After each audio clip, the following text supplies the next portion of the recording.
Vamos começar nossa aula, então. Nós temos hoje que tratar de Apocalipse capítulo 20 mais uma vez e terminar essa parte. E eu quero então começar no verso 7, é onde nós não cobrimos ainda. Então, o capítulo 20 de Apocalipse, o verso 7 diz: Quando, porém, se completarem os 1000 anos, Satanás será solto da sua prisão e sairá a seduzir as nações que há nos 4 cantos da terra, Gog e Magog, a fim de reuni-las para a peleja. O número dessas é como a areia do mar. Marcharam então pela superfície da terra e sitiaram o acampamento dos santos, a cidade querida. Desceu, porém, fogo do céu e os consumiu. O diabo, o sedutor deles, foi lançado para dentro do lago de fogo e enxofre. E aqui eu vou ler uma tradução corrigida e não a que está na revista atualizada, né? Falamos sobre isso na outra aula.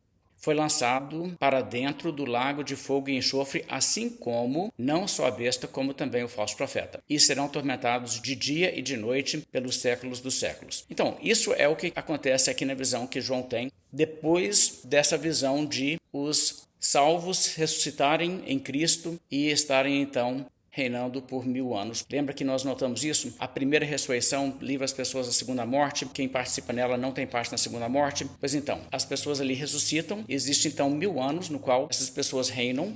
Não é dito onde elas reinam, mas é dito que elas reinam durante esse período. E agora se completam os 1000 anos. Agora note bem que o diabo aqui é retratado como sendo solto, não no finalzinho dos 1000 anos. Não é como se faltasse 6 meses, alguma coisa assim, para se completar os 1000 anos. Mas os 1000 anos se completam. E quando os 1000 anos se completam, é que o diabo é solto. Isso é um detalhe que muitas vezes as pessoas não percebem. Ele puxa todos os moradores da terra, as nações da terra, para ir atrás do acampamento dos santos e atacar. E é claro que isso aqui é novamente aquela batalha que nós já vimos, Gog e Magog, que é aquilo que nós olhamos em Ezequiel 38 e 39, que é também o que acontece em Zacarias 14, no capítulo 19 de Apocalipse e tal, essa mesma batalha. Agora, Gog não é um nome de uma das nações. Existe uma tradução errada, como aqui no caso a linguagem de hoje, ela coloca assim: e sairá para enganar os povos de todas as nações do mundo, isto é, Gog e Magog. Dessa maneira dá a impressão que você tem Gog como uma nação, Magog como outra, e aí Gog e Magog juntas viram todas as nações do mundo. Não é bem isso não. Na verdade, Magog é a universalização das nações. Todas as nações do mundo são Magog. E Gog é aquele que está no comando. Então, uma maneira melhor de ler isso aqui, que na verdade a pontuação você não tem no texto original. A pontuação a gente que adiciona. Mas existem lugares onde você deveria basicamente entender o que nós hoje pontuaríamos com um parêntese. Então seria assim: o diabo sairá para seduzir as nações que há nos 4 cantos da terra, abre parênteses, Gog e Magog, lembra Gog e Magog? Ok, fecha, a fim de reuni-los para a peleja. Então o que ele está dizendo é que isso aqui que você está vendo, o diabo reunindo as nações para a peleja, é Gog e Magog. Basicamente isso que ele está dizendo. Então ele está referindo que é assim, porque Gog nunca é um povo. Gog é um indivíduo, mas Gog eu não vou ver ele como um rei humano, eu vejo ele como o próprio diabo. O diabo é aquele que seduz as nações. É Gog puxando Magog para dentro da guerra, que é isso que você vê acontecer lá em Ezequiel. Então eu entendo que ele está fazendo isso e, de certa maneira, o Apocalipse está interpretando o livro de Ezequiel e demonstrando que aquele Gog lá atrás, na verdade, é o diabo. É isso que me parece ser mais o sentido da coisa aqui. Agora, no entanto, conforme essa visão, o milênio termina e acontece uma grande batalha. E essa grande batalha acontece porque o diabo agora é solto e ele, então, vai arrebanhar todo o povo que ele pode arrebanhar e dá muita gente. Veja que o texto descreve a multidão como pessoas que marcham pela superfície da terra, e o número deles é como a areia do mar, no final do verso 8. Ou seja, é uma multidão enorme de gente que está vindo para cima do acampamento dos santos. O acampamento dos santos é um modo de falar do povo de Deus que está espalhado por toda a terra a essa altura, não está só num lugar. Não é como um Jerusalém físico. E nós falamos sobre isso nas outras imagens paralelas a essa cena aqui. Bem, vamos então perceber o seguinte. Se nós temos então aqui essa grande batalha, a batalha final entre Satanás e o povo de Deus, onde ele vai para cima do povo de Deus e ele alicia os moradores da terra para atacar, isso é chamado de Armagedon, a batalha de Armagedon em outro local. Na ótica de quase todo mundo, isso acontece necessariamente em sequência após o período retratado dos 1000 anos. Na ótica amilenista seria assim. Os amilenistas vão dizer que estamos agora nos 1000 anos, então povos estão sendo evangelizados, pessoas estão sendo convertidas, perdidas e estamos caminhando para um momento em que o diabo será novamente solto e o engano das nações basicamente impedirá o tipo de atividade de evangelismo e missões que está acontecendo hoje, de modo que você não terá então muito êxito nessa questão e nesse momento então acontece aquilo que é visto como uma espécie de apostasia predito. O anticristo aparece nesse momento, os amilenistas que são futuristas na sua interpretação do anticristo, acreditam no anticristo futuro, é a maioria dos amilenistas do nosso tempo. Então eles vão entender isso como um período também que a igreja será perseguida e algumas pessoas como o Greg Bill, ele vai usar mais do que uma vez no seu comentário do texto grego de Apocalipse a palavra à beira da extinção, ou seja, é um período em que a igreja não avança, em que a igreja regride por extermínio de gente, morte de gente e tudo mais. Então isso é uma perspectiva muito comum, até mesmo entre milenistas. Não é a minha, eu vou falar a minha já já. Depois você tem uma perspectiva dos pós-milenistas, que é basicamente a mesma coisa, que eles acreditam só que vai acontecer muito longe para frente, porque ainda não aconteceu a cristianização do mundo adequada para o que eles acreditam ser profetizado no Velho Testamento, em passagens onde é dito que as nações servirão a Cristo e tal. Então eles acham que vai acontecer primeiro uma evangelização muito mais frutífera do mundo, mas que o finalzinho então do mundo é um período em que você tem as nações rebelando-se contra o evangelho e abandonando o evangelho, uma apostasia geral, uma revolta geral contra o cristianismo, e dessa maneira o Senhor Jesus Cristo volta no momento em que o mundo está basicamente em desordem total contra o Evangelho de Cristo. Agora, é interessante que os pós-milenistas vão falar sobre isso e, ao mesmo tempo, falar com as pessoas que não são pós-milenistas que eles são pessimistas em relação ao futuro. Porque isso é uma perspectiva pessimista em relação ao milênio. O milênio terminado dessa maneira. Então, todo mundo tem alguma coisa de pessimismo a essa altura, na visão pós-milenista. Já os pré-milenistas acreditam que no início do milênio Jesus já voltou e Jesus está na Terra. Só que os pré-milenistas vão acreditar também que, chegando no final de 1000 anos, você tem também uma espécie de revolta, agora uma revolta contra Jesus fisicamente presente no mundo.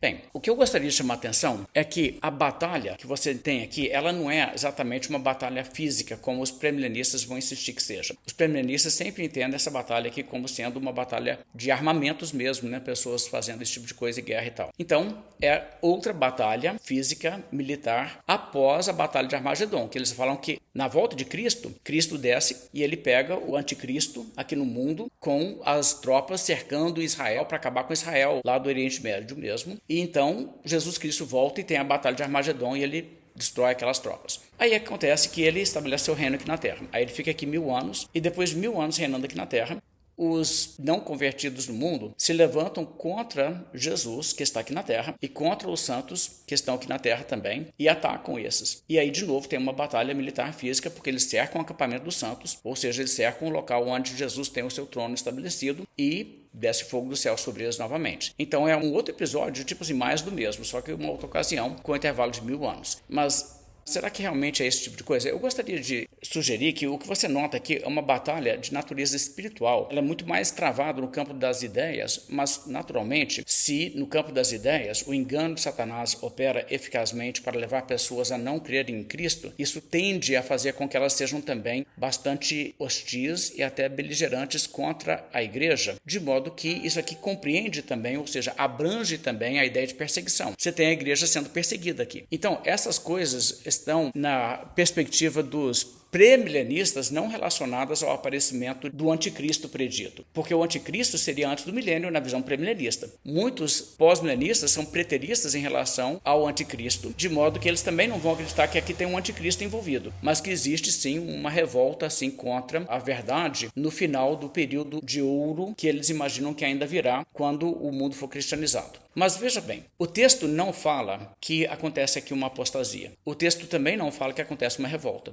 O texto fala que Satanás será solto para enganar as nações, certo? Então, na sequência das coisas, o que você vai perceber é que você tem Satanás sendo preso para não enganar as nações. E agora ele é solto e ele sai para fazer o quê? Para enganar as nações. Então, a sequência dentro da visão é essa. Mas isso não quer dizer que existe necessariamente uma apostasia ou uma revolta contra Cristo, que Cristo está aqui na Terra. Ele não está aqui na Terra durante esse período. Então, o que você tem aqui, na verdade, é uma batalha que é travada aqui nessa cena. A batalha das pessoas que são as nações da Terra, atacando o acampamento dos santos. E quando que acontece isso aqui? Bem, isso na verdade acontece não no momento em que os 1000 anos chegam ao fim, no meu entendimento. Eu sei que aqui acontece nesse tempo, mas eu entendo que isso pode ser de outra maneira, porque se você observar, os amilenistas que olham para isso aqui como uma coisa que acontecerá daqui a pouco, né? Nós não sabemos quando começa. Eles vão dizer assim, vai chegar um tempo em que não vai quase adiantar mais pregar para as nações, porque o engano vai estar generalizado, você não vai conseguir levar pessoas a Cristo e o cristianismo será tão desacreditado que as pessoas vão só zombar do cristianismo, ridicularizar, e a perseguição contra os cristãos será muito intensa e todo mundo vai estar olhando o cristianismo como uma coisa morta do passado. E aí, nessa altura, Jesus Cristo vem. Esse é o quadro que muitos amilenistas creem. Os pós-milenistas, alguma coisa semelhante, só que só depois de um período muito belo ainda por vir. Agora, eu diria que o irônico disso, dentro da visão pós-milenista, é que existe uma certa inconsistência aqui. Os pós-milenistas, eles dizem, então, que isso não pode acontecer por muito tempo, porque ainda é necessário que o mundo venha a ser muito cristianizado, certo? Então, isso aqui não está para acontecer, mas primeiro vamos ver o mundo todo convertido, para depois acontecer essa grande apostasia, que aí o mundo majoritariamente é salvo, mas aí vai haver esse abandono da fé. O Gentry, por exemplo, explica assim: como uma revolta após, digamos, 10.000 anos de cultura cristã santificada remove o significado daquela glória cultural precedente. O pós-milenismo vê Apocalipse 20, verso 7 e os versos seguintes como uma apostasia, e uma apostasia requer algo para apostatar, ou seja, implica uma realidade em larga escala da qual alguns se afastam, mesmo que o mundo inteiro como tal, no final, se afaste da fé cristã. O mundo já terá experimentado a vitória de longo prazo esperada no pós-milenismo antes daquele tempo. O que é importante você perceber é que ele não acredita que Jesus volte tão cedo, e veja como que ele acredita que pode ser que dure 10.000 anos de cultura cristã. O milênio que ele espera, tipo assim, nós estamos no milênio hoje, ele vai dizer que sim. Ele não vai dizer que o milênio ainda está para começar, mas o milênio as coisas só melhoram. E aí você terá um período longo, tipo 10.000 anos aqui, em que basicamente o mundo inteiro, com toda a sua população, está salvo e servindo a Deus. Não cada um individualmente, mas será um mundo cristianizado com uma porcentagem altíssima de cristãos no mundo, e os cristãos governando e moldando todas as esferas da sociedade. Então ele entende que isso está acontecendo. Mas aí ele acredita que vai acontecer o quê? Uma apostasia. Agora veja que ele insiste, né? Como é que você vai ter uma apostasia sem que antes havia cristianização? Mas aqui o texto fala de apostasia. O texto fala de nações serem enganadas, não é? E de atacar os santos. Mas não fala de revolta, não fala de apostasia, fala de nações serem enganadas. Então eu diria que ele está interpretando de uma maneira, e depois, porque ele interpreta dessa maneira, ele projeta coisas que a sua interpretação produz em cima do texto, mas não que o texto diga. O texto não diz que é uma apostasia. O texto não diz que há uma revolta aqui. O texto diz que há atuação do diabo para enganar as nações e que o diabo então leva as nações a atacarem o povo de Deus. Agora, vamos entender um pouco mais o pós-milenismo vendo outra citação aqui. Essa citação é do Engel. O Engel, em um livro The Church in Earnest: não há esperança de que ela surja da terra, sacuda a poeira, vista suas vestes bonitas e se adorne como noiva preparada para o seu esposo. No caso aqui é a igreja, tá? Ele está perguntando, a igreja não vai fazer isso antes de Jesus voltar, não? Ela não vai se vestir igual noiva, se ataviar como noiva, para quando Jesus voltar ela está toda bela? Ou seja, Jesus não pode voltar agora, a noiva não está pronta.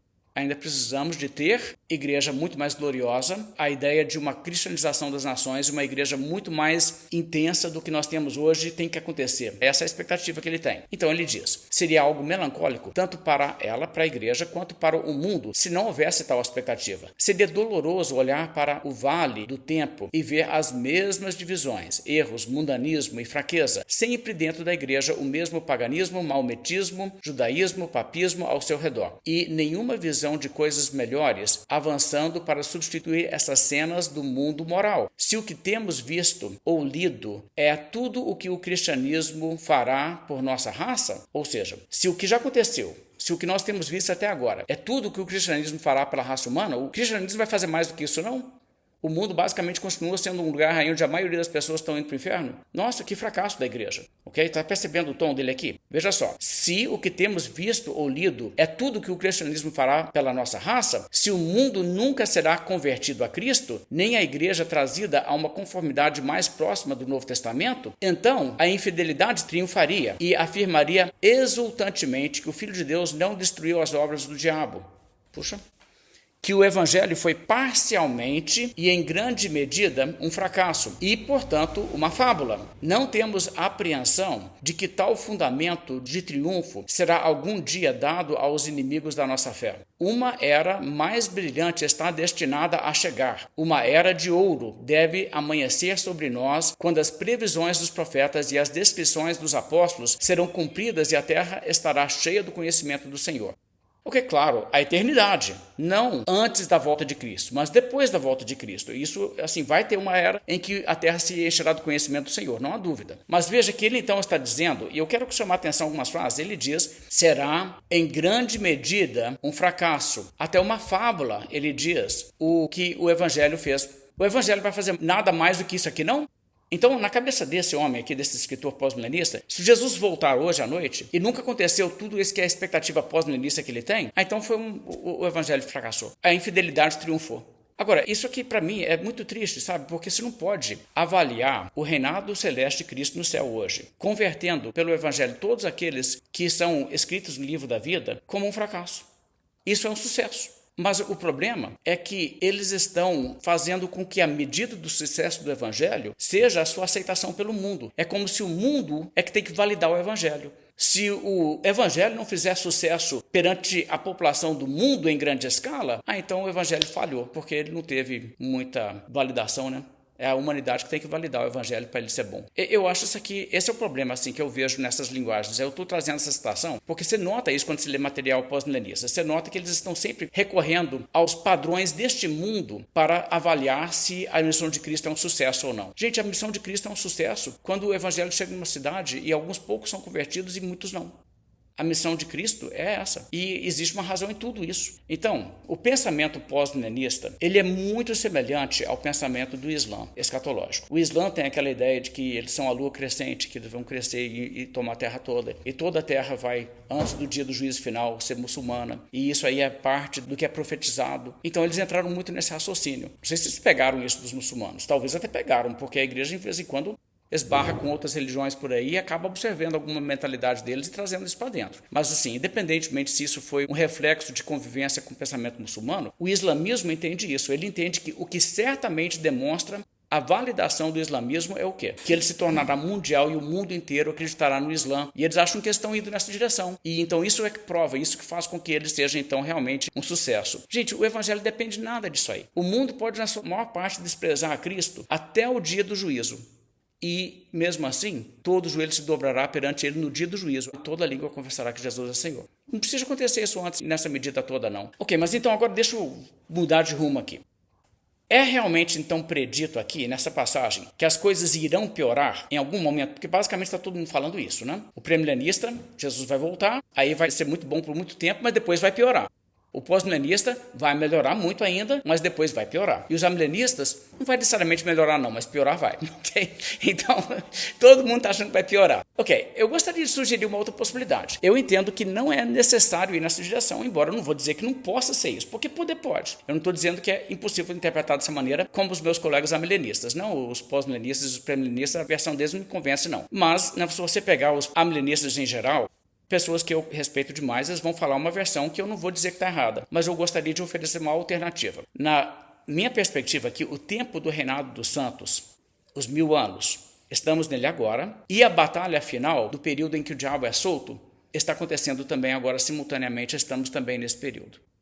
Na visão, uma coisa acontece depois da outra, mas no seu cumprimento, ele refere-se a duas coisas que acontecem paralelamente ao longo da história. E é isso que eu entendo que está acontecendo aqui. Ou seja, estamos tanto nos 1000 anos em que Satanás está preso, como também no breve tempo da última batalha em que o diabo está atiçando as pessoas do mundo a atacar o seu povo. As duas coisas estão acontecendo simultaneamente. Eu sei que isso pode soar estranho para alguém, você não deve ter talvez visto isso aí, e não precisa concordar comigo, tá? Eu posso estar errado nisso também, mas deixa eu me explicar o motivo que eu acho isso. A forma em que as coisas acontecem dentro de uma visão, elas muitas vezes representam cronologia, mas muitas vezes elas não representam. Porque visões são muito semelhantes a parábolas. Lembra na parábola do joio e do trigo? Primeiro o trigo é plantado no mundo. O campo não é o mundo. Então, primeiro o trigo é todo plantado. E depois que o trigo é plantado, e não tem mais nada de trigo para plantar, porque o plantio do trigo já foi feito, aí é que acontece que, enquanto as pessoas estavam dormindo, vem o inimigo e semeia o joio no meio do trigo.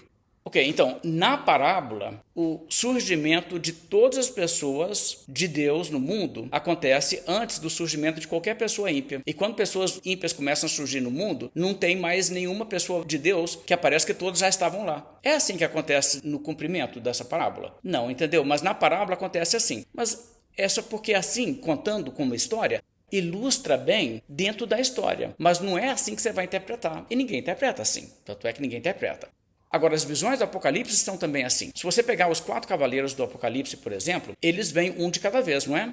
Diz, vem, aí vem o primeiro cavaleiro, depois o segundo. Mas eles representam males que Deus traz sobre o mundo, não em sequência cronológica. Na visão, é em sequência cronológica, dentro da visão. Mas, na realidade, o cumprimento real disso, como isso acontece no mundo verdadeiro, é que essas coisas estão acontecendo todas simultaneamente. Outro exemplo, as trombetas e as taças, elas não são sequenciais no seu cumprimento. Elas acontecem realmente, basicamente ao mesmo tempo. Assim como Deus está afligindo a saúde das pessoas, as embarcações do mundo, as águas do mundo e a natureza, e todas essas coisas acontecem, mas não é acontece uma, e tem um longo período em que acontece isso, depois, agora vai esse período, agora estamos tendo esse flagelo. Não, esses flagelos estão em sequência na visão, e na visão eles vêm um atrás do outro, igual as pragas do Egito, foi uma, acabou e começou outra, na visão. Mas não é assim que acontece na história. Esses flagelos todos acontecem ao longo da história. Está conseguindo entender o que eu estou vendo aqui? Deixa eu dar um exemplo aqui, Apocalipse 8, 13. Então vi e ouvi uma águia que voando pelo meio do céu dizia em grande voz: Ai, ai dos que moram na terra por causa das restantes vozes da trombeta e dos 3 anjos que ainda têm de tocar. Ou seja, 4 trombetas já foram tocadas e as outras 6 ainda têm que tocar. Mas essas coisas na visão, e todo mundo basicamente que está tomando uma interpretação como a minha de Apocalipse vai entender que essas coisas que acontecem agora, nessas 3 últimas trombetas, elas na verdade no seu cumprimento acontecem paralelamente às outras, elas não acontecem depois das outras, mas na visão é assim. O capítulo 9, verso 12, o primeiro ai passou, eis que depois dessas coisas vem ainda 2 ais, está vendo o depois? Na visão é depois, mas não necessariamente no correspondente no mundo real. Capítulo 11, verso 14, passou o segundo ai, eis que sem demora vem o terceiro ai, mas mais uma vez, a sequência está aqui. Agora, aquilo que as diversas trombetas representam são males distintos, mas males que acometem a humanidade ao longo de todo o tempo entre o primeiro advento e o segundo. Então, eles não são uma sequência no acontecimento só porque na visão eles acontecem em sequência. Ok, deixa-me então te pedir para olhar comigo em Apocalipse capítulo 11, porque aqui eu acho que tem um exemplo que ainda prepara mais para entender o que nós vamos ver lá em Apocalipse capítulo 20. Na verdade, esse texto aqui influenciou muito minha compreensão de Apocalipse 20 nessa direção.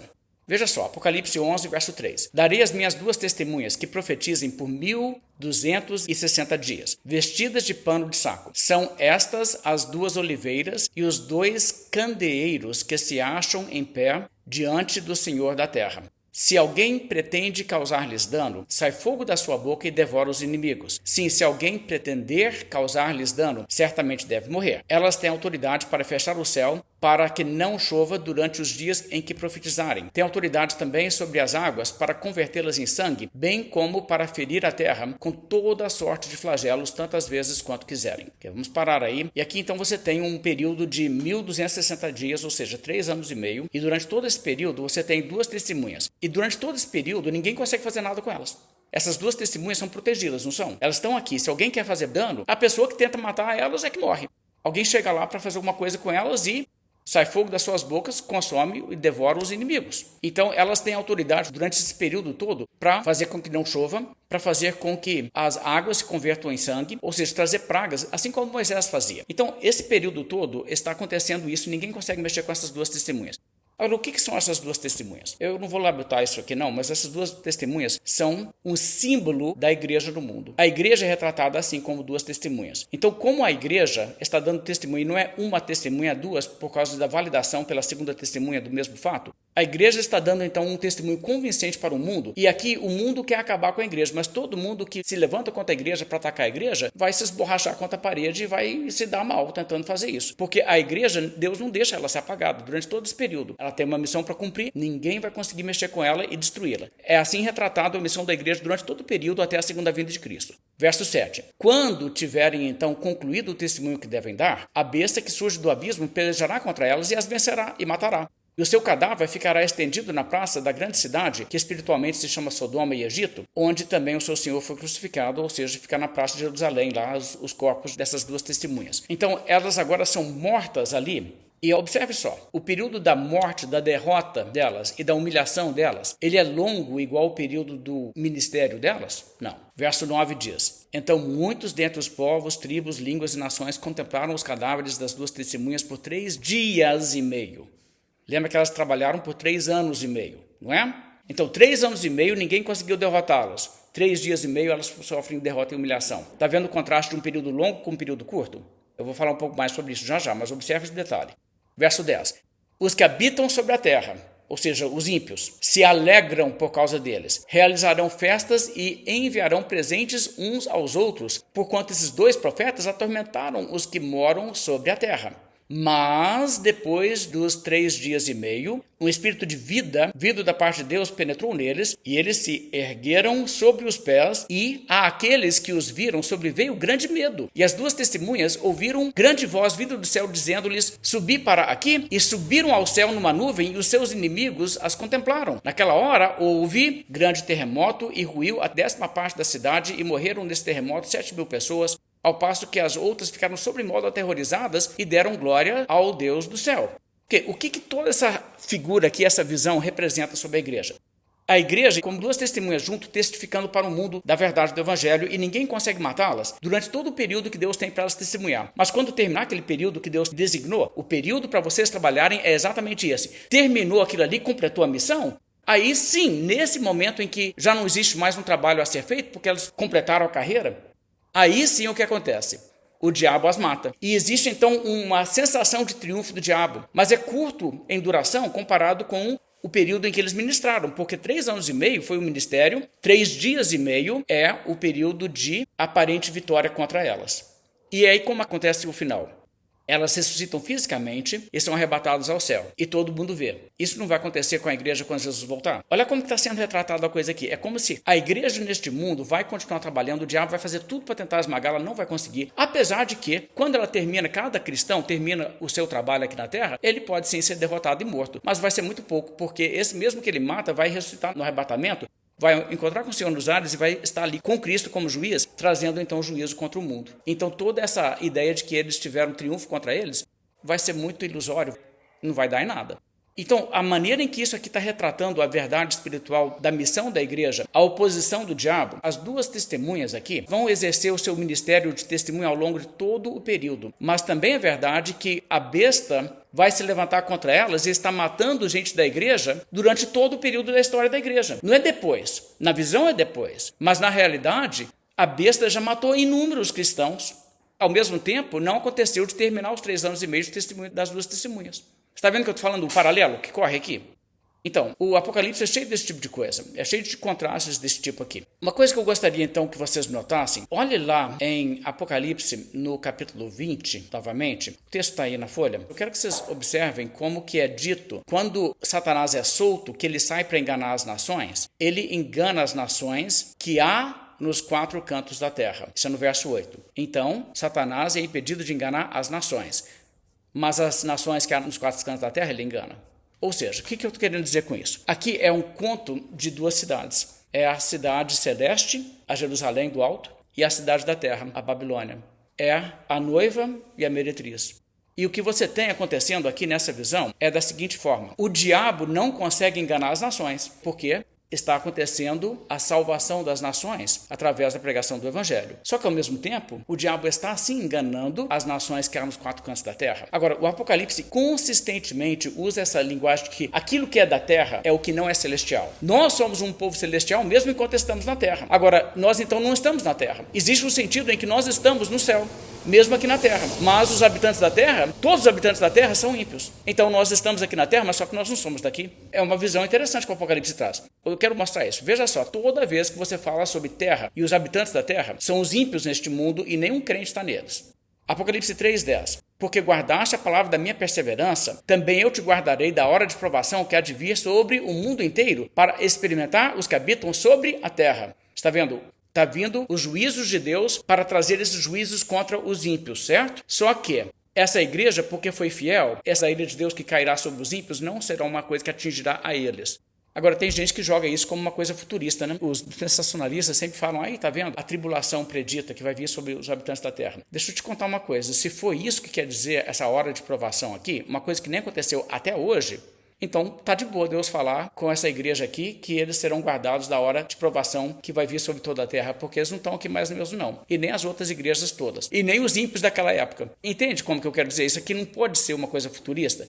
O que ele está dizendo é que existe sim essa manifestação da ira de Deus contra o mundo de ímpios, que esse derramar da ira de Deus sobre o mundo vai atingir as pessoas, mas porque eles foram fiéis, essas manifestações da ira de Deus não atingirá a esses, dessa igreja local especificamente, em contraste com os que habitam na terra. Capítulo 6, verso 10. Clamaram em grande voz, dizendo, até quando, ó soberano Senhor, santo e verdadeiro, não julgas nem vingas o nosso sangue dos que habitam sobre a terra? Eles querem que Deus vingue de todo mundo que vive na terra, até os crentes? Não. Você deve começar a perceber que os que habitam sobre a terra são os ímpios que não são eleitos na terra. Está vendo como que a Bíblia usa isso? Você vai ver mais. Observa aqui, capítulo 11, verso 10. Os que habitam sobre a terra se alegram por causa deles e realizarão festas e enviarão presentes uns aos outros, por conta esses dois profetas atormentaram os que moram sobre a terra. Está vendo que os que habitam sobre a terra festejam quando os fiéis são mortos? Está vendo o que é a característica dos que vivem sobre a terra? Apocalipse 13, verso 8. E ela, no caso a besta, será adorada por quem? Veja só. Por todos os que habitam sobre a terra. Tem algum habitante da terra que não adora a besta? Não. Todos os habitantes da terra adoram a besta. Mas não tem crente no mundo? Tem. Mas e aí? Eles não são habitantes da terra.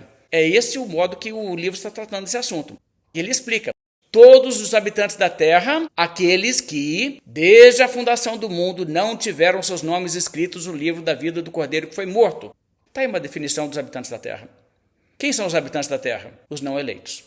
Capítulo 13, verso 12. A segunda besta, no caso, exerce toda a autoridade da primeira besta na sua presença e faz com que a terra e os seus habitantes, os habitantes da terra, adorem a primeira besta, cuja ferida mortal fora curada. Verso 14 do mesmo capítulo. Seduz os que habitam sobre a terra. Está vendo aí? Por causa dos sinais que lhe foi dado executar diante da besta, dizendo aos que habitam sobre a terra que faça uma imagem à besta, aquela que ferida a espada sobreviveu. Agora, assim, só um detalhe aqui. Eu quero que você perceba uma coisa comigo.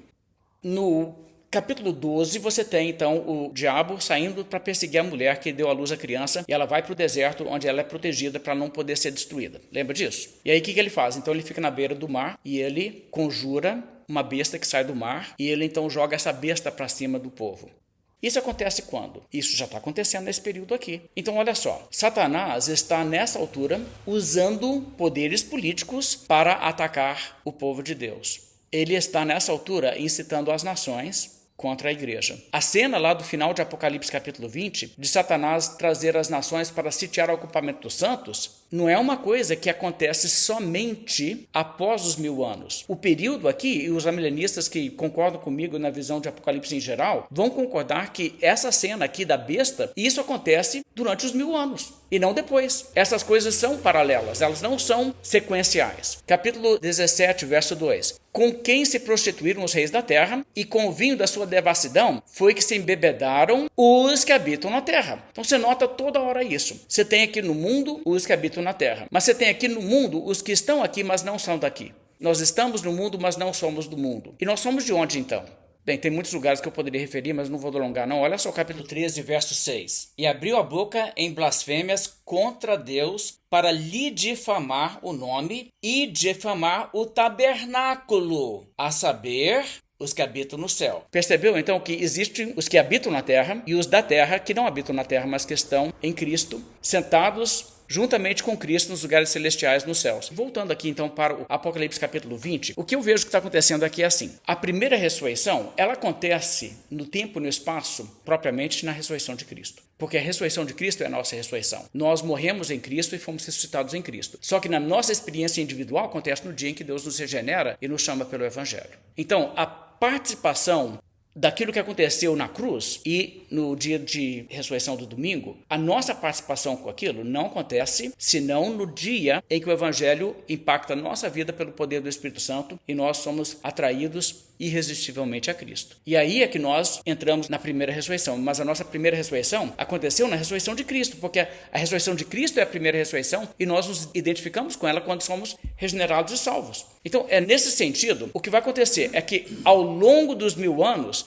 indivíduos estão experimentando a primeira ressurreição e entrando no reinar de 1000 anos com Cristo. Ao longo desse período, entre o primeiro advento e o segundo. E do mesmo modo, ao longo desse período, nós temos essa mesma coisa acontecendo. O diabo está também incitando os habitantes da terra a cercar o acampamento dos santos e atacar. De modo que, como que acontece isso na vida de experiência de cada um? Bem, por exemplo, o apóstolo Paulo, quando ele foi decapitado por Nero, foi o momento em que o diabo incitou as nações para cercar o acampamento dos santos na experiência dele. O momento em que Policarpo foi queimado na estaca perante os romanos na arena foi o momento em que o diabo foi solto para sitiar o acampamento dos santos na experiência dele. O momento em que os católicos queimaram John Huss foi o momento em que o diabo, enganando as nações, incitou as nações a cercar o acampamento dos santos e assim vai. William Tyndale, quando ele foi traído, preso, enforcado e depois queimado também, foi o momento em que isso aconteceu na vida dele, na experiência dele. Então, na experiência individual de uma pessoa, vai acontecer isso. Ao longo desse período, vai ter indivíduos que estão vivendo o momento da primeira ressurreição e vivendo o momento da soltura de Satanás. Ao longo da história está acontecendo isso. Na experiência de cada um vai acontecer assim. A invasão islâmica dos territórios onde o cristianismo era pregado com liberdade, mas o cristianismo passou a ser perseguido. Foi o diabo sendo solto para cercar o acampamento dos santos ao longo desse período. O momento em que o liberalismo teológico teve a sua ascensão e, combatendo a verdade, levou muita gente a desacreditar e zombar do cristianismo, que está já produzindo frutos de perseguição contra cristãos, né? Porque estamos vivendo uma cultura pós-cristã no Ocidente, onde já existe hostilidade contra o cristianismo, totalmente produto daquela guerra onde Satanás, através do liberalismo teológico, saiu enganando as nações e muita gente hoje não acredita nada na Bíblia, essas coisas todas. E então, o contexto que era muito propício para pregar o evangelho no Ocidente, especialmente em países protestantes, está se tornando um contexto que não é tão favorável mais assim. Isso é o quê? É Satanás enganando as nações para cercar o acampamento dos santos.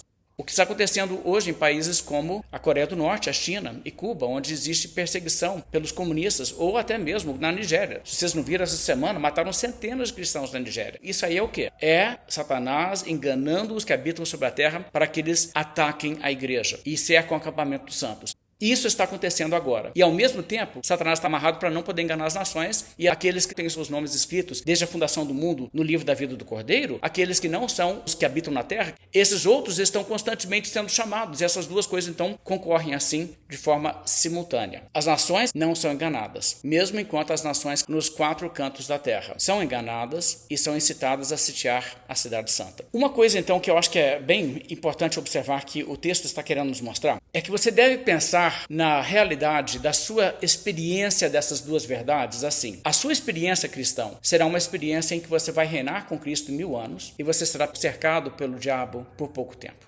E não é verdade isso? Vamos pensar. Quando nós pensamos naquele caso lá das testemunhas, que elas profetizam por 3 anos e meio, mas elas ficam estiradas na cidade em humilhação, 3 dias e meio. Está vendo o contraste de tempo? Bem, Deus te chama e você então é salvo. E talvez ele te dê aí 50, 80 anos de ministério aqui na terra como cristão, sendo luz e testemunha. Ou talvez você seja uma pessoa chamada, convertida e morta em questão de horas. Em alguns casos acontece. Mas, de qualquer maneira, quando a perseguição vem e te mata, se for esse o seu caso, que não é o caso da maioria dos crentes, mas no caso de muitos é. Mas se acontece isso contigo, o que acontece depois da sua morte? Você vai para o céu, onde você já tem um trono te aguardando. E você está lá reinando com Cristo também. De modo que a sua experiência no meio desse conflito todo é o quê? De aqui na terra ou no céu ter uma experiência de reinar com Cristo 1000 anos e ser perseguido pelo diabo muito pouco tempo.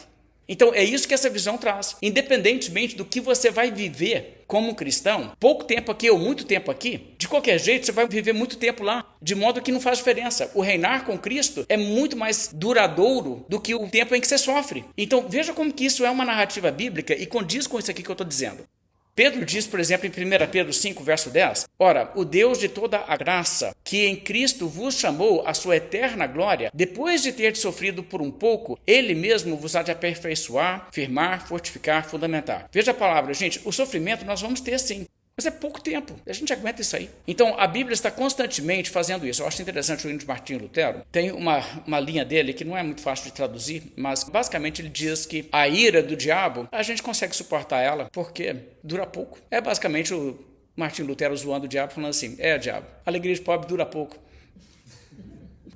Então, é assim que a Bíblia trata isso. O diabo vem para cima da igreja? Vem. E aí? Pouco tempo. Mas a igreja reina com Cristo. Durante todo esse período, a igreja está fazendo muito bem o seu trabalho, apesar de todas as aparentes mazelas, as confusões e as decepções que nós temos, as lutas que são, mas o objetivo real de Cristo vai triunfar. E não é um fracasso, não. Deixa-me então colocar dessa maneira. Manifestações de que os santos estão reinando com Cristo e assentados nos lugares espirituais com Cristo no céu estão acontecendo ao longo de todo o período, desde a primeira vinda de Cristo até a sua segunda vinda. Assim como também ocorrem manifestações durante todo esse mesmo período de Satanás estar solto para enganar as nações e cercar o acampamento dos santos. Então, a marca predominante desse período é o quê? A igreja não consegue ser detida, por mais que ele esteja tentando cercar o acampamento dos santos. Ele não consegue eliminar a igreja continua avançando, mas chegará num momento em que essa batalha chegará ao seu fim. E o fim dessa batalha será por intervenção divina direta com a volta de Cristo. E aí ele vai totalmente devastar o diabo e tudo isso aí. Agora, eu vou apresentar alguns motivos para essa visão, mas antes eu quero criticar um pouco as visões alternativas. A alternativa sequencial, na minha perspectiva, ela funciona para o amilenismo. Para o amilenismo, ela funciona. Se isso aqui é uma coisa que ainda vai acontecer depois que realmente completarem os 1000 anos, é sequencial na visão, é sequencial no mundo real onde ele se cumpre?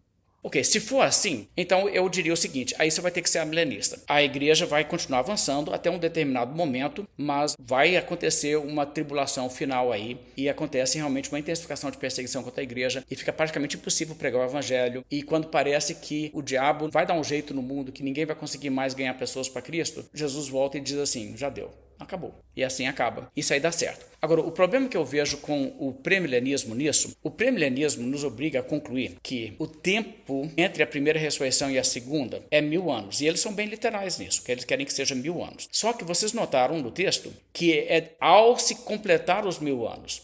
Não quando estiver para se completar os 1000 anos que Satanás é solto. Então, o que você vai ter que fazer é o seguinte, vai ter que chegar o final de 1000 anos e veja que os santos reinam 1000 anos. E aí você tem um período que é depois dos 1000 anos, que depois do período em que os santos reinam, em que o diabo é solto. O que está acontecendo agora? Jesus não está aqui mais não? Não está reinando mais não? Porque o reinado de 1000 anos acabou. Porque Satanás é solto após o término dos 1000 anos. Entendeu a confusão? E ninguém nota isso. Mas você quer ser literal? Então vamos ser literal. Aí tem que ser desse jeito. Agora, se você tem a ideia que não, mas aí o diabo levanta um conflito contra os santos. Tudo bem. Mas reis que estão em guerra, enquanto não foram totalmente derrotados e destronados, ainda estão reinando, mesmo durante o período de guerra. Então o reinado dos santos não é 1000 anos. É mais de 1000 anos. Nem que seja 1000 anos e alguma coisinha. Mas é 1000 anos e alguma coisinha. Se você quer ser literal, então vamos ser literal. Mas o literal obriga uma coisa desse tipo. Eu acho que você vê aí a dificuldade que isso tudo gera. As soluções dos premilenistas acabam cada vez complicando mais. Parece que cada vez que eles tapam um buraco, estoura mais 3. Esses dias, por exemplo, eu coloquei um pouco daquela aula de Isaías 65 na internet e eu fiz aquela pergunta. Esses filhos, naquele período, não vai ninguém ter filhos para calamidade, certo? De onde vão vir as pessoas que vão rebelar no final do milênio, nesse período que nós estamos falando? Eu levantei essa pergunta lá. O que vai acontecer com esses filhos? Vai alguns deles para o inferno ou não vai? Vai ou não vai?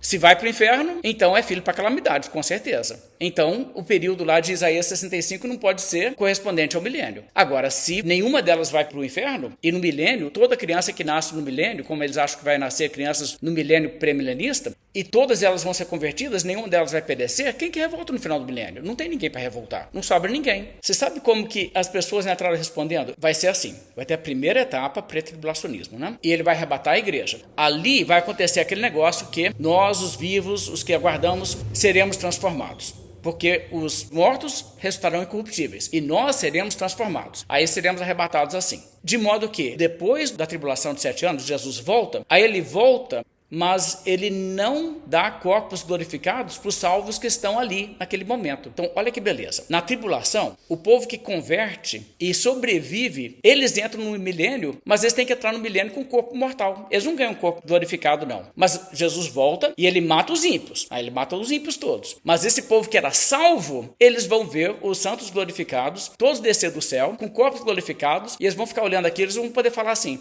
aqui eu quero um daqueles, não posso não. Não vai poder não, você vai ter que ficar com esse corpo mesmo aí, que continua dando problema, piripaque, envelhecendo, enquanto os outros estão lá, surfando a onda. Então, esses é que vão reproduzir. O pessoal, assim, perdi a conta de quantas pessoas entraram para comentar isso. Não, as pessoas com corpos glorificados não vão reproduzir no milênio mesmo, não. São as pessoas salvas que vão sobreviver à tribulação, que vão entrar com corpos mortais, e eles é que vão reproduzir. Beleza, então, eles vão reproduzir para ter filhos para calamidade. Continua o mesmo problema. E fora que isso tudo depende, você percebe que tudo isso aí depende do pré-tribulacionismo, que é uma furada, que é uma doutrina recente, como nós já mostramos, e que não tem base bíblica nenhuma. Porque o fato é que um pré-milenista histórico sabe que quando Jesus Cristo volta, os salvos no mundo serão arrebatados juntamente com os outros e receberão corpos glorificados, incorruptíveis naquela data. De modo que os salvos não vão entrar no milênio com corpos mortais para ficar reproduzindo e tendo bebês. Então, o único modelo que admite isso aí é o pré-tribulacionismo. Então, quer dizer, o cara tem que primeiro provar pré-tribulacionismo, para depois provar pré-milenismo, para depois poder provar todas essas outras coisas. E se ele em algum momento não conseguiu enxergar que as coisas dele não são o que a Bíblia ensina, larga para lá e fala com ele assim, então, cara, seja feliz. Um dia a coisa vai acontecer, você vai ver que não é nada disso. Não tem muito o que fazer para uma pessoa assim. Desculpa aí meu exaspero.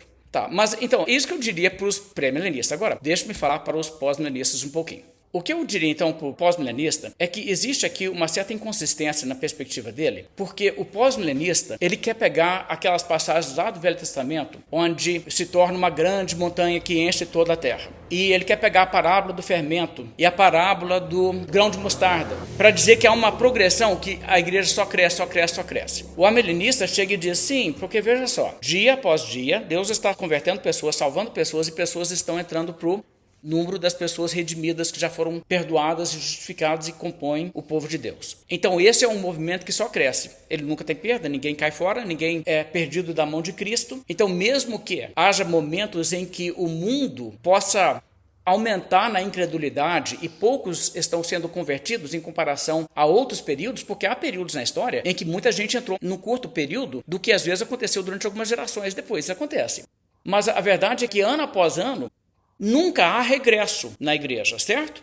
A igreja só aumenta seus números. E chegará um dia em que completará-se esse número, e quando esse número se completar, Deus então tirará do seu reino todos aqueles que são escândalos e que praticam iniquidade, e então os justos resplandecerão no reino de seu Pai. Então é perfeito a correspondência com o grão que cresce e vira uma árvore, o fermento que faz o pão todo crescer e permeia tudo, e também a montanha que enche toda a terra. Mas a visão pós-milenista vai dizer que não. Nós estamos falando de conquistar esse mundo para Cristo. Veja como isso é dito pelos próprios pós-milenistas. Benjamin Warfield escreveu que razão há para acreditar que, embora o mundo continue em existência por 10 bilhões de anos, alguma aproximação maior a um mundo completamente salvo será alcançada do que a que vemos hoje, quando o cristianismo, mesmo em sua forma nominal, conquistou para si apenas uma parte da raça humana. Sim, apenas uma parte daqueles a quem foi pregado. Se você deseja levantar os olhos para o distante horizonte do futuro e ver se delineando no horizonte do tempo a glória de um mundo salvo, poderá encontrar fundamento para essa visão tão gloriosa. A redenção do mundo avança gradativamente para a sua completude, mas ela também será, por fim, completa. E então veremos um mundo totalmente salvo. Tudo em sua própria ordem. Primeiro a semente, depois a brotação, então o fruto pleno na espiga. E assim será que Cristo voltará para um mundo plenamente salvo. Então haverá um novo céu e nova terra, nos quais habita a justiça. Veja que o desfecho da história de Warfield é um mundo completamente salvo na altura em que Jesus volta.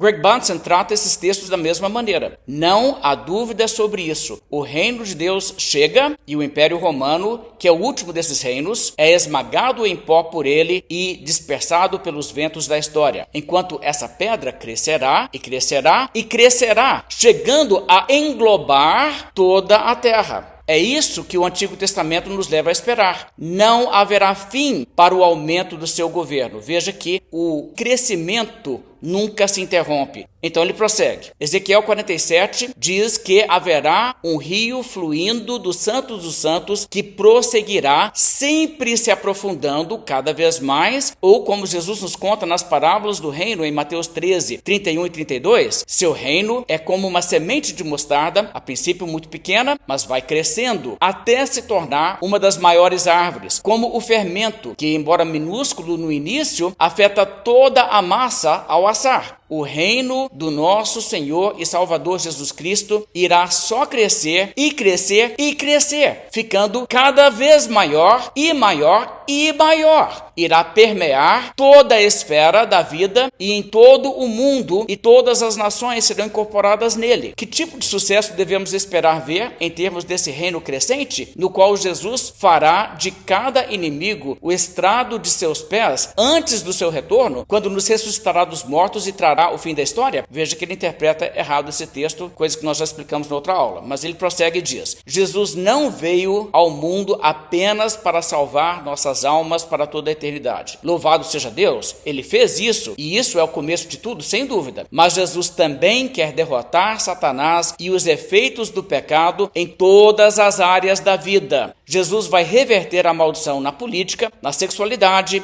na esfera familiar, na área financeira, na arte e na indústria. E veja que só isso atende, no conceito dele, a parábola do fermento, a parábola do grão de mostarda, etc. Um aumento cada vez maior e irreversível do número de pessoas convertidas é tratado como insuficiente. Tem que ter um aumento sempre crescente das esferas da sociedade e da proporção do mundo que está em submissão a Cristo. Então ele prossegue. Quão completo será isso? É o bastante dizer que sempre haverá alguns convertidos aqui e outros ali? Alguns remanescentes justos nessa e naquela cidade? Neste país e naquele? Não. O conhecimento do Senhor irá cobrir a terra, assim como a água cobre o mar. Como a água cobre o mar? Em pequenas poças, uma poça aqui, outra ali? Não. E mais um autor, David Brown, do século XIX, escreveu: o caráter crescente do reino, ensinado pela semente de mostarda, e o caráter penetrante e transformador, ensinado pelo fermento, continuará sem interrupção até que toda a terra esteja levedada e todo o mundo venha a repousar nos ramos da poderosa árvore da vida. Ok, se foi isso, então você tem que reler todas as suas passagens, porque o pós-milenismo diz que no final dos 1000 anos acontece uma revolta contra Cristo e uma grande apostasia. Então você tem que ter uma árvore que chega lá no topo e ela é cortada, ela fica aqui assim, capenga, quase caindo. Ou um fermento que vai crescendo, crescendo, crescendo igual bolo, aí puf. Ou uma montanha que vai crescendo, crescendo, crescendo, mas leva um baque violento para depois recuperar. Mas não é isso, gente. Percebe assim o que eu estou falando? Por isso que eu te falo. É um elemento de pessimismo em relação ao futuro do pós-milenismo que faz com que todas as suas declarações ousadas sobre essas outras passagens se transformem em coisas indevidas para o seu próprio sistema. Ok, deixa-me então simplesmente dar alguns motivos pelos quais eu acho que essa visão que eu sugiro faz mais sentido dessa passagem e da Bíblia como um todo. Nós sabemos que Jesus voltará quando se completar o número dos eleitos. Depois da volta de Cristo, mais ninguém será salvo, né? A porta se fechará. Quando disser, eis o noivo, sair ao seu encontro, mais ninguém depois entra. Aí fecha a porta, mais ninguém entra. A Confissão Belga, no artigo 37, expressa dessa maneira a fé dos reformados. Eu acho isso aqui bem interessante. Finalmente cremos, de acordo com a palavra de Deus, que ao chegar o tempo determinado pelo Senhor, o qual é desconhecido a todas as criaturas, e ao completar o número dos eleitos, o nosso Senhor Jesus Cristo virá dos céus, física e visivelmente, no mesmo modo como subiu ao céu, com grande glória e majestade, para se revelar juiz sobre vivos e mortos, pondo este velho mundo em fogo e em chamas para purificá-lo. Você vê uma confissão bem amilenista. Mas você nota o que está sendo dito aqui. Primeiro, vai se completar o número dos eleitos. O que a Bíblia mostra como um cronograma para a volta de Cristo é isso. Ele é longânimo, não querendo que nenhum pereça. Mas aí vai vir como ladrão. É aquele negócio que não pode soltar os ventos do fim do mundo sobre a terra, enquanto não forem selados nas suas frontes todos os 144 mil. Lembra dessa figura em Apocalipse? Então, quando ele marcar na testa, com o nome dele, o último, e selar o último com o Espírito Santo, que é o selo de Cristo, aí é que acontece o fim do mundo. Agora, esse é o cronograma, esse é o relógio de Deus. Não é Israel, não. Então, você consegue ver esse relógio? Não tem como você saber quantos são eleitos. Mas quando acontecer isso, vai realmente ser a volta de Cristo. Agora, eu não estou vendo isso no sentido em que vai acontecer que o último que vai ser salvo, e aí vai passar semanas e meses e anos, e o mundo vai para o caos, porque ninguém mais está convertendo, e o diabo está só piorando as coisas, e Jesus volta depois de um período sem conversões. Eu vejo isso acontecendo assim. O último que vai ser salvo foi salvo, selou ele, anjo, pode soltar. Ou seja, deixa crescer até a colheita. Agora, quando der para ver o que é joio e o que é trigo, vai lá, gente, faz a ceifa. Tem que esperar mais nada. Então, é esse o cronograma aqui. E dessa maneira, o modo em que a Bíblia retrata isso é que ninguém sabe o dia nem a hora e a volta de Cristo é como ladrão. A ideia de que o que deve acontecer é que bem antes da volta de Cristo haverá uma grande e intensa perseguição da igreja, com um anticristo como nenhum visto antes. E tudo isso aí vai caracterizar a era. Olha, isso aí daria para crentes e demônios saber que chegou a hora. Todo mundo ia olhar isso e saber. E o diabo, a última coisa que ele quer é que Jesus ponha fim no tempo dele. Lembra os demônios lá? Não vai atormentar a gente nessa hora não, por favor, né? Pelo amor de Deus. Nós não queremos isso não. O diabo não é muito um ser coerente, mas é muito estranho pensar no diabo sabendo assim. Então quer dizer que enquanto eu não provocar um negócio muito grave aqui, Jesus não volta? O diabo vai fazer isso quando? Só se for burro. Entendeu o que eu estou dizendo? Porque o próprio diabo vai saber, cara, agora eu consegui, eu estou tentando tanto tempo, não consegui, mas agora eu consegui. O anticristo, ele é o cara. Esse aí é o meu filho legítimo, tá botando para quebrar. Mas ele vai saber assim. Quer dizer que eu joguei minha última carta. Por que eu fui fazer isso? Era para mim ter curtido mais. Porque pro inferno eu não quero não. Então, quer dizer, são coisas... E a igreja já não vai ter mais essa questão de ninguém sabe o dia nem a hora. Porque você vai saber, pô. Você vai saber, o negócio é agora. Esse cara aí não morre de velho, não. Esse cara aí é o cara que Jesus vai matar com o sopro da boca dele. Ele não vai esperar matar ele quando ele estiver esclerosado, sem saber falar coisa com coisa, feito como o presidente Joe Biden, não. Ele vai pegar ele enquanto ele estiver no auge. Então, você achar que a gente vai ter esse tipo de configuração que você pode olhar e dizer, estamos no momento em que Jesus Cristo volta, e a Bíblia o tempo todo falar que ninguém sabe o dia nem a hora, Jesus vai chegar como ladrão. E agora outra coisa, quando você lê o Novo Testamento, eles têm a expectativa que Jesus pode voltar nos nossos dias de vida. Lembra disso? Agora, o amilenismo, que trata isso como uma coisa futura, a tribulação ainda futura, é uma coisa assim, melhor, porque ela não está dizendo uma coisa igual ao pós-milenismo, que vai passar séculos e gerações sem Jesus Cristo poder voltar ainda, porque isso está claramente na contramão do que o Novo Testamento mostra, era a expectativa da igreja primitiva. Mas, vamos lá, a Bíblia não mostra o pessoal falando o tempo todo, gente, nós temos que estar vigilantes porque nós não sabemos quando ele vem. Não é assim as parábolas de Jesus? Você não vai saber? Não fica contando que não vai ser agora, que você não sabe. Uma hora que você não cuida é que o Filho do Homem vem. O mundo piora um tiquinho de nada. Começa uma guerra entre Rússia e Ucrânia e todo mundo começa a falar o quê? É o fim do mundo, os fins dos tempos. E um tanto de gente aí começa a ficar mais fervoroso, gente desigrejada começa a aparecer de novo na igreja, e gente que está crente esfriado fala assim, eu acho que é melhor voltar para a igreja.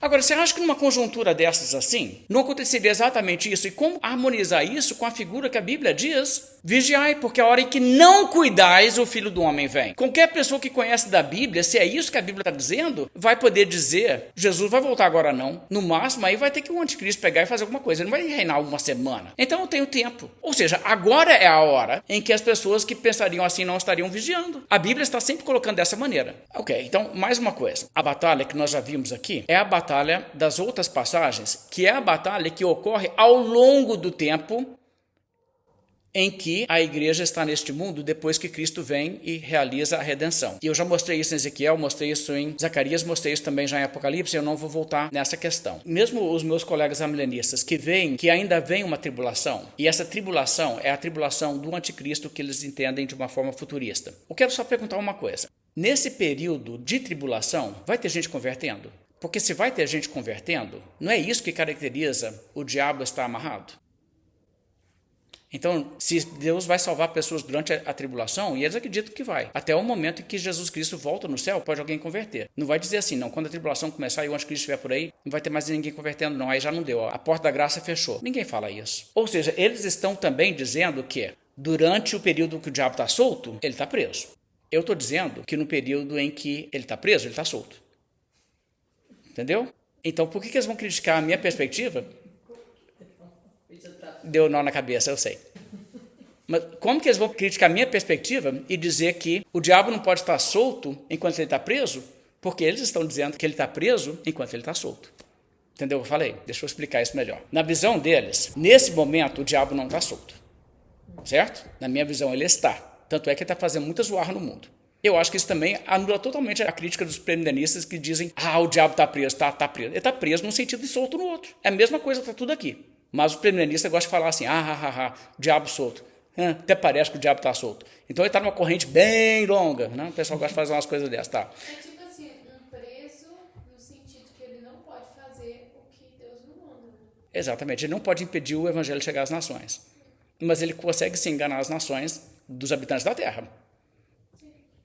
Então, mas os amilenistas, que são futuristas em relação à soltura de Satanás, vão dizer, não, Daniel, Satanás não está solto agora não, porque ele não está conseguindo orquestrar um ataque global contra o povo de Deus. Eu sei, tem lugares onde a perseguição existe, é bem forte, tem lugares onde existe muita liberdade. Mas eu entendo que isso tudo representa exatamente essa configuração das duas coisas. Agora, tem lugares onde a gente tem liberdade para pregar, como o Brasil, nós temos também oposição. Lá nos Estados Unidos, um país de muita liberdade, teve um pastor que foi morto semana passada por um cara judeu lá, crucificou o cara. Vocês viram isso, né? É uma situação absurda. Então, acontece isso, existe mundialmente um complô contra o cristianismo, sim. Só que ele não consegue impedir a pregação do evangelho. Então, essas duas coisas concorrem paralelamente. A visão de que a tribulação ainda é futura, que Satanás não está solto ainda, é uma visão que ainda admite que quando ele for solto, ainda será possível ganhar pessoas dentre as nações. De modo que o que eu estou dizendo é que não tem como criticar o meu ponto de vista, de dizer que a essa altura Satanás está solto, se eles falam que quando ele estiver solto, também continuará sendo verdade que ele continuará preso.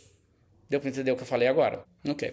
Bem, de qualquer jeito, você não precisa concordar comigo não, isso é o que eu concluí. E eu posso estar errado, e se você concordar com as outras pessoas, você vai ter muito mais amigos. Mas se você achar que a minha ideia é válida, então pelo menos considere isso. Eu quero concluir só falando uma coisa aqui sobre Apocalipse 20, o finalzinho. O que acontece então no momento em que esses todos na terra são mortos pelo fogo que desce do céu e destrói essas pessoas? Bem, o que acontece é que então segue imediatamente o juízo. E eles então todos são trazidos para prestar contas. E o que acontece naquele juízo? O que acontece naquele juízo é que, se alguém não foi achado inscrito no livro da vida, esse foi lançado para dentro do lago do fogo. Agora, eu quero que você pense uma coisa aqui comigo. O livro de Apocalipse enfaticamente ensina que quem tem o nome no livro da vida é a pessoa que teve seu nome escrito no livro da vida quando? Desde a fundação do mundo. O que a Bíblia está dizendo aqui no fechamento de tudo isso? Quando a gente chegar no dia do juízo final, nós não vamos ver Deus frustrado com o resultado. Ele não vai estar lá, tipo assim, que tanto de gente que eu estou tendo que mandar para o inferno. Nossa, que ruim esse negócio. Se eu soubesse lá atrás que acabaria assim, tinha nem criado o mundo, cara. Não, claro que Deus não vai fazer isso. Agora, francamente, essas visões que não mostram a predestinação, como o calvinismo mostra, todas caem nisso. Se você não tem uma eleição absoluta, onde, na verdade, Deus nunca tentou salvar ninguém, além daqueles que ele planejou estarem salvos, e antes de criar o mundo, ele já escreveu os nomes deles no livro da vida, a menos que você acredite nisso aí, então você está realmente retratando Deus como chegando lá no final, e Deus frustrado, Deus olhando as coisas e dizendo assim, puxa, esse negócio aí, muito ruim isso aí. Olha, o que a gente tem que entender, é evidente que coisas ruins acontecem no mundo, coisas que são desagradáveis a Deus, coisas que Deus diz que ele odeia e abomina. A rebeldia humana contra os mandamentos e princípios de Deus. Mas Deus poderia ter um mundo sem nada disso. Ele poderia fazer esse arranjo. Era fácil de Deus conseguir isso. No entanto, se coisas más acontecem e Deus não impede, Deus deixa rolar, ele suporta essas coisas, como a Bíblia usa essa linguagem. Ele está suportando isso, não porque isso é um desandar do plano dele, o que ele idealizou não está acontecendo, e ele está tipo assim, estou com as mãos amarradas, eu fui dar livre-arbítrio para as pessoas e agora dancei. Não é isso. A realidade é que essas coisas más acontecem dentro de limitações que Deus impõe, porque até o que o ser humano tenta fazer de mal, ele só consegue fazer se Deus considerar que isso aí eu vou deixar que ele faça. Não vou impedir não, porque isso aí de alguma forma vai vir a calhar com o meu plano maior. A única alternativa que você tem a isso é dizer que então Deus não sabia o futuro e está sendo pego de surpresa. Ou que ele sabia o futuro e ele entrou por um caminho onde ele mesmo está frustrado com o que ele fez. E não existe isso. Não faltou sabedoria de Deus na hora de criar o mundo. Ele não perdeu o controle do mundo. Se o mundo está indo por esse caminho e muita gente está perecendo e muita gente está fazendo coisa errada, você precisa de lembrar que isso também se compreende naquela frase que Paulo diz em Romanos 9, quem jamais resistiu à sua vontade. Existe o sentido em que Deus tem um plano até na maldade. E a Bíblia fala que Deus querendo mostrar a sua ira e dar a conhecer o seu poder, suportou com muita longanimidade os vasos de ira preparados para a perdição. Então, o mundo está caminhando para um desfecho. E quando chegar no dia do juízo e Deus separar bodes de ovelhas, e você vê de um lado gente salva e de outro lado gente perdida, e o livro for aberto que demonstrar o que era o plano de Deus desde o início, você sabe o que você vai descobrir? Sabe quem foi salvo ao longo do tempo? Com todas as doideiras que aconteceu no mundo, com os pecados e as mazelas e tudo, o que Deus escreveu inicialmente, eu quero essas pessoas para mim. Escreve o nome dele no meu livro. Vai abrir o livro e essas pessoas vão estar tudo do lado certo. Nada do plano de Deus desandou. Isso é uma coisa impressionante da escatologia que a gente não deve ignorar e tem implicações profundas teológicas. Vamos parar por aqui.